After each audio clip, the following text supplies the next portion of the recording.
Hello everyone, welcome to my Excel tips and tricks series. Today I'm going to be going over the Go To Special function.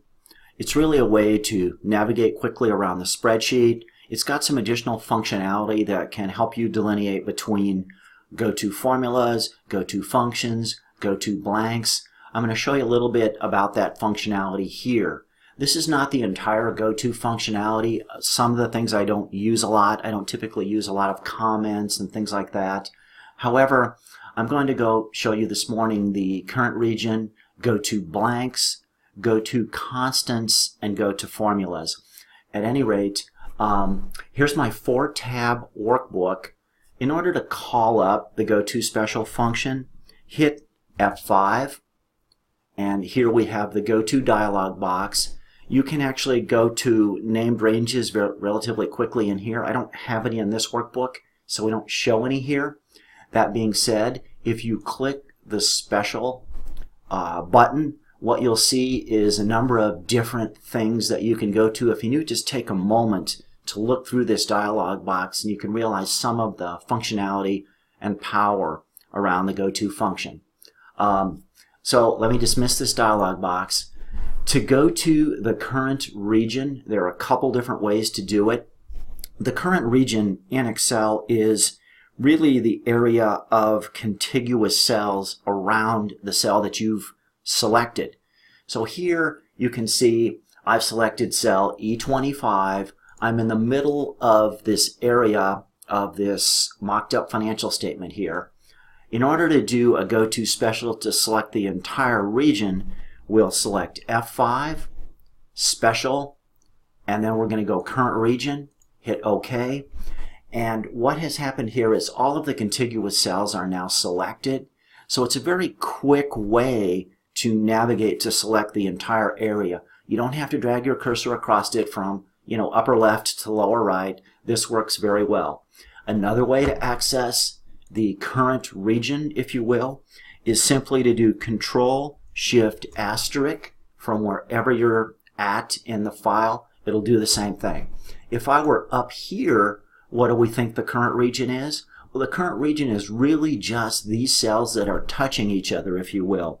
So if I do a Control-Shift-*, there's my current region. The reason I like this is because we can access the working area of the file very quickly. So I'll show you some other quick functionality with this. If I were to simply, here's an issue. I don't like these blanks in here. It makes it look like I've left something out. And additionally, these Sparklines don't work well with blanks in them.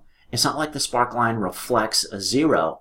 It literally shows nothing. So they look like broken up little things there that don't work well visually for someone who's going to be looking at this report. One of the things I like to do is, again, Control-Shift-*. I've got the current region here. Now let me show you another little trick.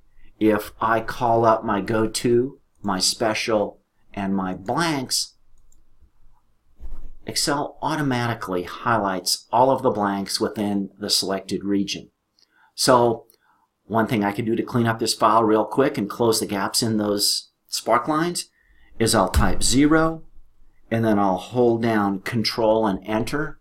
And what that's done is placed zeros in all the blank areas. It tends to make it look a little bit cleaner, a little bit more like I've done my job.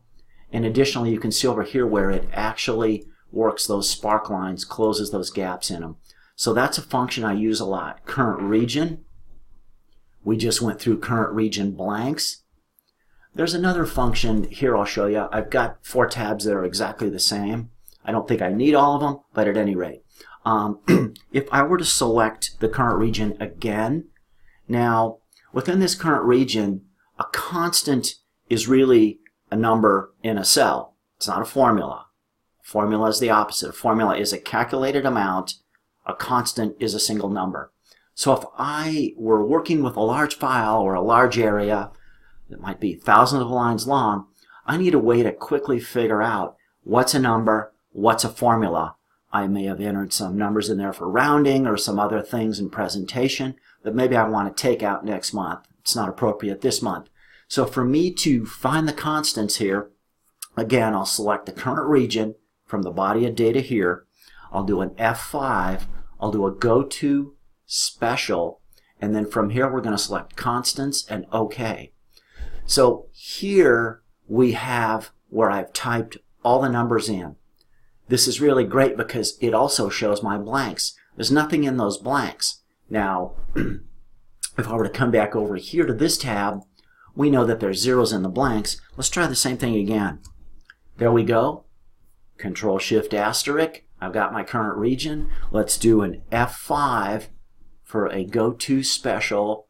And if I were to do constants now, you can see it's selected the body of data. This looks good to me because I'm going to want formulas, right, to foot and cross-foot my data. So we know those are formulas over to the right. Let's try this again. Suppose I just highlight this. I do a go to special. Now I want to say, hey, Excel, tell me where those formulas are. And you can see we actually have a number of options. Suppose I want to just find my errors. I can do that too. For this exercise, let's just identify the formulas. This looks good. That's exactly what I want. I want my rows and columns footed and cross-footed. It's a quick way to check your data. There you have it. Thanks for watching. Have a good day.